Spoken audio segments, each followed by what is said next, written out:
Imagine Mad Max, but without the cars, there's bicycles, and the entire budget of the film costs about $15.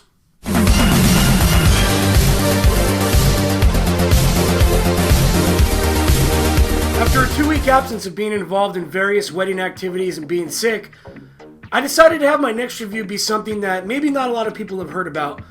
The movie, of course, that I'm talking about is Turbo Kid. This movie got a ton of praise at the Sundance Film Festival. It's being very well received on Rotten Tomatoes. And I thought it would be a lot more interesting to check this movie out instead of the generic, cliched movies that are being released this weekend. Turbo Kid is a post-apocalyptic world. It centers around this kid who's pretty much been on his own for a long time.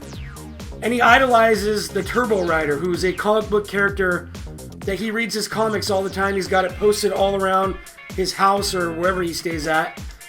And he's basically just trying to survive. Now, the Wasteland is controlled by a character named Zeus, who's played by Michael Ironside. Pretty much the only recognizable person in this film, and you'll know him from Starship Troopers and Richter from Total Recall. And when a series of events makes this kid have to stand up to Zeus, he ends up stumbling on this weird thing, and he ends up one way or another becoming the Turbo Kid.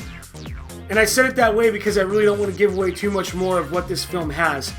The first thing you need to know about this film is it's not meant to be taken seriously. It's kind of a Starship Trooper-esque kind of film. It's got a lot of camp in it, but there are a few moments of heart mixed in between. The problem with the film is, though, not a lot of things really happen until about 45 minutes into the film. And although this is an indie film with a small budget, you still can't help but feel that the whole thing feels cheap overall, and they could have done a better job with the effects or with the vehicles or the weapons. I understand they're trying to go for that retro look because, according to the movie, this is the future, but it takes place in 1997. So it's supposed to be like an 80s movie that's in the 90s now. And I get that they're trying to go for that look and that retroness, but I just don't think it worked as well as everybody's saying it does. Now, I took a friend with me to see this film, and he absolutely fucking hated it. He said it was one of the 3 worst films he's seen this entire year. I disagree with that sentiment. I did not hate this film, but I do not think it's as great as everybody is saying it is. I don't understand why film critics nowadays think just because there's something that's somewhat of an original concept and they make it dark and gritty and add a little bit of retroness to it, that suddenly makes it a brilliant film. I just don't see why this is a brilliant film. The first thing it has going against it is I like a little bit of cheese in my films, but this movie is cheesy as fuck. I don't think enough cheese in Wisconsin could fill the amount of cheese that is in this film. For the most part, the acting is way over the top, and seeing all these supposedly hardcore badasses rolling around on bicycles kind of takes me out of the moment a little bit. And I get that they're trying to make this somewhat of a comedy, but it just didn't work for me the way I wanted it to. This movie is also extremely, extremely violent, and they use old school special effects, the kind that you would see from like an early 80s movie. They're not well done at all, and I feel like they could have done a better job of that.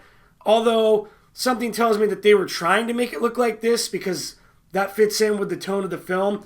But again, it's hard for me as a viewer in 2015 to take a movie like that seriously when I'm seeing these kinds of things. It did have some good things going for it, though. The action scenes I thought were pretty good for the most part. They do really ramp up the creativeness in the goriness, and I really enjoyed that. The soundtrack for this film is fucking phenomenal. It's totally retro, totally John Carpenter's 80s style, and I really enjoy seeing that in films. I also want to pay special attention to Lawrence LaBeouf, who plays Apple in this movie. At first, she was really, really annoying, and I couldn't stand anything that was coming out of her mouth. But she kind of grew on me towards the end of the film, and I actually really enjoyed her character. So overall, I think this was a decent film. I'm not sure if it's worth a theater watch or not. If it is, maybe it would be at a matinee price. I know this movie is going to be extremely hard to find in a theater. Nonetheless, I'm going to give the film a 7 out of 10. All right. So what do you guys think of this film? If you've seen it, let me know below. Please like this video, please subscribe, and as always, thanks for watching.